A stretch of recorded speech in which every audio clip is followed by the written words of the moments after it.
I'm Jonathan Mason, and in our last video we established where we were in terms of our weight, which is a very important precursor of your general level of food intake and energy expenditure. It is important to note that this procedure of analyzing your food is not something that you have to do forever. It is simply a way of looking at what foods you are eating and establishing which are the most nutritious and whether your food is supplying you with enough nutrients to maintain your health. Once you have done this, then you'll be able to put together some really nutritious meal plans that will provide you with healthy meals without having to think about the details anymore. And that is the goal of this series. So now we'll proceed to analyze the macronutrients of our food. These are nutrients like proteins, carbohydrates, fats, and alcohols. These are the nutrients that give our bodies energy. This energy, in layman's terms, is called calories. It is normal for nutritionists to look at our eating patterns over 7 to 14 days and then analyze the data collected. But I will begin by trying to simplify this explanation by examining a single meal and breaking it down into its parts and seeing how it affects your health. I will use the nutritional guidelines for what is considered to be optimal for a normal, healthy person. This is not the case for type 2 diabetics. Their diets have to be altered to accommodate their disease. I'll be using this meal. The ingredients are lamb's liver, which is minced of 100 grams, bacon also minced of 45 grams, cabbage of 45 grams, squash of 36 grams, and then some mixed veg, which of carrots, which is 10 grams, beans, which is 28 grams, peas 5 grams, and corn 2 grams, giving a total of mixed veg of 45 grams. I also use coconut oil for frying in, which is 1 tablespoon, which is 13 grams. Now, a general look at the meal tells us that it has 2 types of meats and a variety of vegetables in it, which is generally known as a good thing.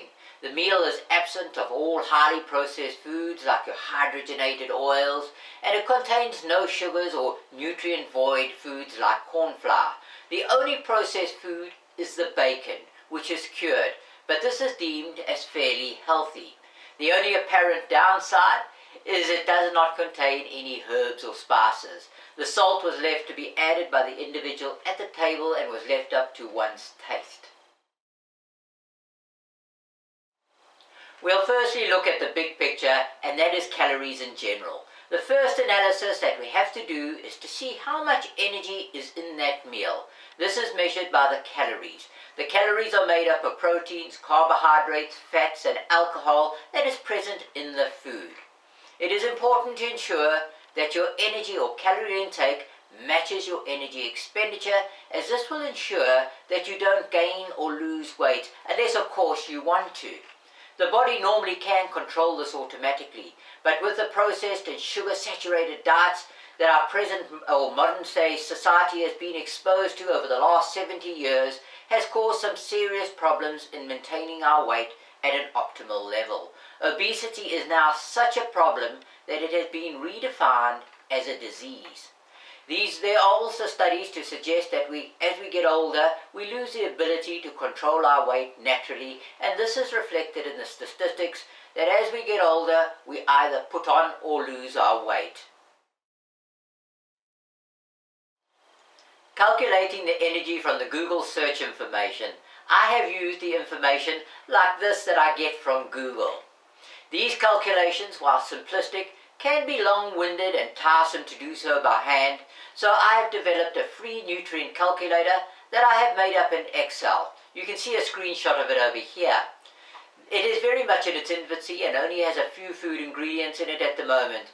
So if you want it, just private message me and I'll send it to you. If you don't have Excel, then no worries. I will leave a list of the ingredients that are currently in it in a slideshow at the end of this video. If you need me to calculate the meals for you, then just send in your weights of the different ingredients and I will pop them into the calculator and send you the results. It only takes a little while to do this, a couple of seconds, so please send them in. If some of the ingredients are missing, then if you send me the Google information, I will update the calculator and then do the calculation for you. If you are unable to find the ingredients on Google, then I don't mind having a look myself, as I do feel that developing this calculator is in the interest of us all. So I don't mind developing it to suit all users that are interested in improving their health. So let's hear what foods you would like to be included into the calculator, and let's learn together. I'm sure that you will help me discover more nutritious foods that I'm aware of. Google has been kind enough to give the values in 100-gram portions, so calculating the caloric value is quite simple. You take the calorie value of the food item and then divide it by 100. Multiply it by the weight that you have chosen in your meal. This will give you the caloric value of the food that you're going to eat. So here's an example. This meal calls for 100 grams of liver. So in this case, it's exactly like the value given by Google, as they are both 100 grams. So the value of the lamb's liver is 139 calories. But the recipe only calls for 45 grams of bacon. So this is how we calculate the caloric value for the bacon. The bacon has 541 calories per 100 grams. So divide the 541 by 100 grams and you get 5.41 calories per gram. Now multiply the 5.41 calories per gram by the number of grams called for by the recipe.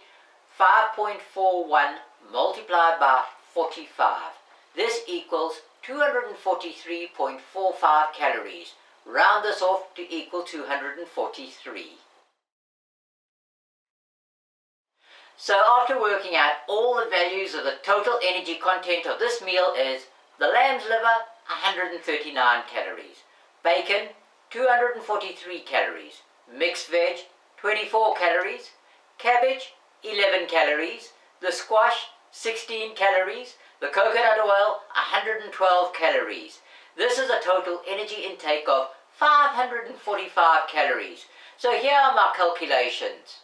The average person will consume between 1,800 and 2,300 of calories per day. Some people will consume considerably more depending upon their physical activity levels and their basal metabolic rate.